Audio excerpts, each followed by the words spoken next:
ನಮಸ್ಕಾರ. ಈ ದಿನ ಆಧ್ಯಾತ್ಮಿಕದ ಒಂದು ಬೆಳಕು, ಅದು ಜ್ಯೋತಿಷ್ಯ ಶಾಸ್ತ್ರ. ಜ್ಯೋತಿಷ್ಯದಲ್ಲಿ ನಿಮ್ಮ ರಾಶಿ ಚಕ್ರಗಳ ಒಂದು ಪರಿಣಾಮ ಎಷ್ಟು ಸರಿಯಾದ ಸತ್ಫಲವನ್ನು ಕೊಡುತ್ತೆ ಅನ್ನೋದಕ್ಕೆ ಒಂದು ಉದಾಹರಣೆ, ಶುಕ್ರನ ನಿಮ್ಮ ದಶೆಗಳಲ್ಲಿ ತುಂಬ ಅದ್ಭುತವಾದ ಒಂದು ಪಾತ್ರವನ್ನು ವಹಿಸ್ತಾ ಇದೆ. ಯಾರಿಗೆ ಶುಕ್ರನ ಮನೆ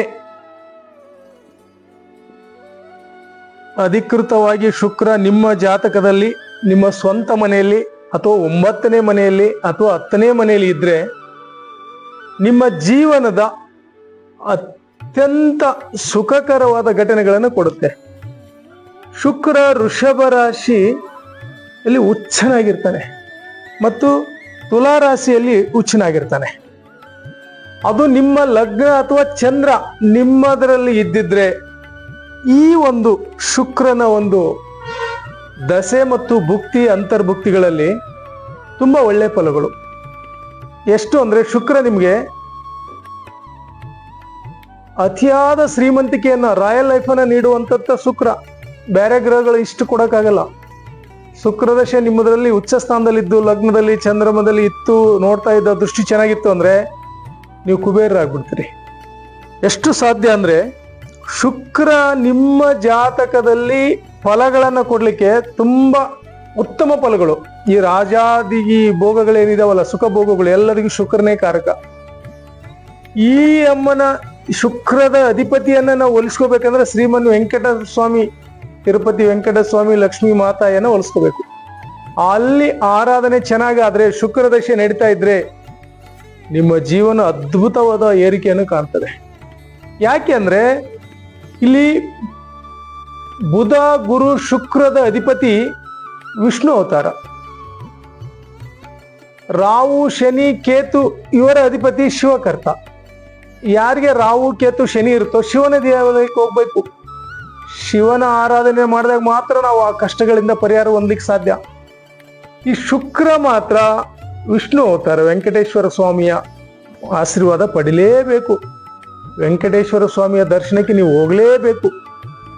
ಆಗ ಮಾತ್ರ ಇಲ್ಲಿನ ನಿಮ್ಮ ಜಾತಕದ ವೃಷಭ ರಾಶಿಯವರಾಗಿರ್ಬೋದು, ತುಲಾ ರಾಶಿಯವರಾಗಿರ್ಬೋದು, ನಿಮಗೆ ಈ ಸ್ವಸ್ಥಾನದಲ್ಲಿದ್ದು ದಶೆಗಳು ನಡೀತಾ ಇದ್ರೆ ನೀವು ಪುಣ್ಯಾತ್ಮರು. ಆ ಭಗವಂತನ ಕೃಪೆಗೆ ಪಾತ್ರ ಆಗ್ಬಿಟ್ರೆ ನಿಮ್ಮ ಆರ್ಥಿಕ ಅಭಿವೃದ್ಧಿ ದುಪ್ಪಟ್ಟಾಗ್ಬಿಡುತ್ತೆ. ಎಷ್ಟು ಅಂದ್ರೆ ಎಲ್ಲಿ ಕೈ ಇಡ್ತಿರೋ ಅಲ್ಲಿ ಬಂಗಾರ, ಮುಟ್ಟಿದ್ದೆಲ್ಲ ಚಿನ್ನ ಆಗಂತ ಸೈನ್ ಇಲ್ಲಿ ಬರುತ್ತೆ ನೋಡಿ. ಶುಕ್ರನಿದ್ದಾಗ ಮಾತ್ರ ಬರುತ್ತೆ. ಕೇಳ್ತಾ ಇದ್ರಿ 2-3 ದಿನ ಫೋನ್ ಇದೆ, ನಮ್ಮ ದಶೆ ಶುಕ್ರ ನಡೀತಾ ಇದೆ, ಏನ್ ಮಾಡ್ಬೇಕು ಗುರುಗಳೇ ಅಂತ. ಮನೆಯಲ್ಲಿ ತುಪ್ಪದ ದೀಪನು ಲಕ್ಷ್ಮೀ ವೆಂಕಟೇಶ್ವರ ಸ್ವಾಮಿ ಫೋಟೋಗೆ ಹಾಕಿ ಪೂಜೆಯನ್ನು ಮಾಡಿ, ಪೂಜೆ ಫಲ ಏನೇನು ಇದೆಯಲ್ಲ ಎಲ್ಲವನ್ನ ನೀಟಾಗಿ ನಿಭಾಯಿಸಿ ಒಂದು ಹೋಮವನ್ನ ಮಾಡ್ಕೊಳ್ಳಿ. ಮನೆಯಲ್ಲಿ ಚಿಕ್ಕದಾಗಿ ನೀವೇ ಮಾಡ್ತಕ್ಕಂಥ ಹೋಮ ಸುಬಲವಾಗಿ ಇರ್ತದೆ. ನಾನು ನಿಮ್ಗೆ ಹೇಳ್ಕೊಡ್ತೀನಿ. ಆ ಹೋಮವನ್ನ ನೀವೇ ಮನೆಯಲ್ಲಿ ಒಂದು 15 ನಿಮಿಷ ಹೋಮ ಮಾಡಿಕೊಂಡು ಜಪ ತಪ ವೆಂಕಟೇಶ್ವರ ಸ್ವಾಮಿ ನಾಮ ಜಪ ಮಾಡಿದಾಗ ಇಲ್ಲಿ ಈ ತಾಯಿ ಒಲ್ಮೆ ಆಗುತ್ತೆ, ಮಹಾಲಕ್ಷ್ಮಿ ಒಲ್ಮೆ ಆಗುತ್ತೆ. ಅದಕ್ಕೋಸ್ಕರ ನೀವು ಜಾಸ್ತಿ ಏನು ಮಾಡ್ಕೋಬೇಡಿ, ಭಕ್ತಿ ಪ್ರಾರ್ಥನೆ ಮಾಡಿ. ಆ ಶುಕ್ರದಶೆ ಇದ್ದವರು ಸಂಪೂರ್ಣವಾಗಿ ಪಾಸಿಟಿವ್ ಹೋಗ್ಬಿಡ್ತೀರಿ. ಎಷ್ಟು ಅಂದ್ರೆ ಅದು ನೀವು ಹೇಳ್ತೀರಿ, ನಾವು ಹೇಳಲ್ಲ. ಅಷ್ಟು ಚೆನ್ನಾಗಿದೆ ಅಲ್ಲಿ. ಶುಕ್ರ ಮತ್ತೆ ಪ್ರಬಲವಾಗಿರ್ಬೇಕಲ್ಲಿ. ನಿಮ್ಮ ಜಾತಕದಲ್ಲಿ ಸ್ಥಾನ ತುಂಬಾ ಚೆನ್ನಾಗಿರ್ಬೇಕು ಮತ್ತು ದಶೆಗಳು ಬಂದಿರ್ಬೇಕಲ್ಲಿ. ಆ ದಶೆ ಶುಕ್ರ ದಶೆ ಬಂತು ಅಂದ್ರೆ ನಿಮ್ಗೆ ಭುಕ್ತಿಗಳಲ್ಲಿ ಒಳ್ಳೆ ಸ್ಥಾನದಲ್ಲಿ ಇತ್ತು ಅಂದ್ರೆ ನೀವು ಕ್ಲಿಕ್ ಆಗ್ಬಿಡ್ತೀರಿ. ನಿಮ್ಗೆ ಉದ್ಯೋಗ ಸ್ಥಾನದಲ್ಲಿ ಉದ್ಯೋಗ ಸಿಗುತ್ತೆ. ಬಿಸ್ನೆಸ್ ನಲ್ಲಿ ಒಳ್ಳೆ, ಯಾರಿಗೋ ಲಾಸ್ ಆದ್ರೂ ಕೂಡ ನಿಮ್ಗೆ ಲಾಭ ಆಗಿರುತ್ತೆ. ಯಾಕಂದ್ರೆ ನಿಮ್ಗೆ ಈ ದಶೆ ಪ್ಲಾನೆಟ್ ಪಾಸಿಟಿವ್ ಕೊಡ್ತಾ ಇರುತ್ತೆ. ಬಟ್ ಈ ಜಪ ಹೆಚ್ಚಿಗೆ ಮಾಡ್ಕೊಳ್ಳಿ. ಶುಕ್ರನವನ್ನ ದಶೆಯನ್ನ ನೀವು ಸಾರ್ಥಕ ಮಾಡ್ಕೊಳ್ಳಿ ಮತ್ತು ಭಗವಂತನ ಆಶೀರ್ವಾದಕ್ಕೆ ಪಾತ್ರರಾಗಿ ಈ ಒಂದು ಪ್ರೆಡಿಕ್ಷನ್ ಅನ್ನ ನೀವು ಕೇಳಿದ್ದಕ್ಕಾಗಿ ಈ ದಶೆಯ ಪ್ರಭಾವನ ಹೇಳಿದ್ದೇನೆ. ಇದನ್ನ ಮನೆಯಲ್ಲಿ ನೋಡ್ಕೊಳ್ಳಿ. ಎಲ್ಲರಿಗೂ ಧನ್ಯವಾದಗಳು.